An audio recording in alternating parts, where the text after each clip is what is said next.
ಚಲನಚಿತ್ರ ಇತಿಹಾಸದಲ್ಲಿ ಪರದೆಯ ಮೇಲೆ ಮಹಾನ್ ನಾಯಕರು ಹಲವರಿದ್ದಾರೆ.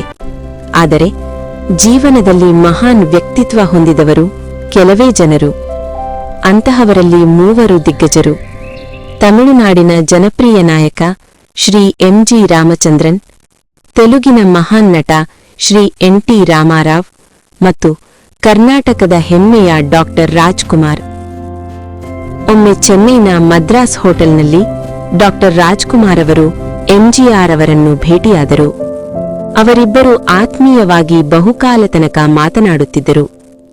ಹೊರಗೆ ಅನೇಕ ಜನರು ಎಂಜಿಆರ್ ಅವರನ್ನು ನೋಡಲು ಕಾದಿದ್ದರು. ಅದು ಗಮನಿಸಿದ ಡಾಕ್ಟರ್ ರಾಜ್ಕುಮಾರ್ ಅವರು ಎಂಜಿಆರ್ ಅವರಿಗೆ ವಿನಯದಿಂದ ಹೇಳಿದರು, ನಿಮಗಾಗಿ ಬಹಳ ಜನರು ಕಾಯುತ್ತಿದ್ದಾರೆ, ನಾನೀಗ ಹೊರಟರೆ ಒಳಿತು.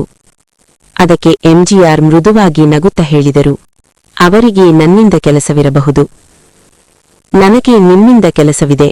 ಆ ಮಾತು ಕೇವಲ ವಾಕ್ಯ ಅಲ್ಲ, ಅದು ಗೌರವದ ಪ್ರತೀಕ, ಅದು ವ್ಯಕ್ತಿತ್ವದ ಎತ್ತರ.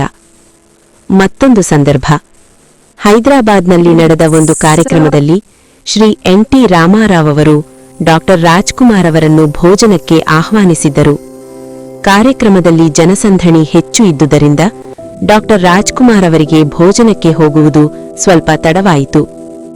ಆಗ ಅವರು ವಿನಯದಿಂದ ತಿಳಿಸಿದರು, ನಾನು ತಡವಾಗಿ ಬರುತ್ತೇನೆ, ದಯವಿಟ್ಟು ನೀವು ಊಟ ಮುಗಿಸಿ ಮಲಗಿಕೊಳ್ಳಿ. ಆದರೆ ಡಾಕ್ಟರ್ ರಾಜ್ಕುಮಾರ್ ಬಂದಾಗ ಎನ್.ಟಿ.ಆರ್. ಅವರು ಊಟ ಮಾಡದೆ ಬಾಗಿಲ ಬಳಿ ರಾಜಗಾಗಿ ಕಾಯುತ್ತಿದ್ದರು. ಅವರ ಮನಸ್ಸಿನಲ್ಲಿ ಅತಿಥಿಗೆ ಗೌರವ ಮುಖ್ಯವಾಗಿತ್ತು. ಇದು ಸ್ಪರ್ಧೆಯ ಕಥೆಯಲ್ಲ, ಇದು ಅಹಂಕಾರದ ಕಥೆಯಲ್ಲ, ಇದು ಪರಸ್ಪರ ಗೌರವದ ಕಥೆ. ಈ ದಿಗ್ಗಜರು ಕೇವಲ ನಟರಲ್ಲ, ಅವರು ಸಂಸ್ಕೃತಿ, ಮೌಲ್ಯ ಮತ್ತು ವ್ಯಕ್ತಿತ್ವದ ಪ್ರತೀಕಗಳು.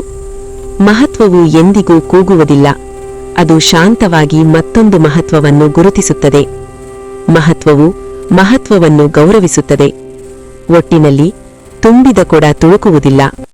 Greatness respects greatness. A vessel that is full does not spill over.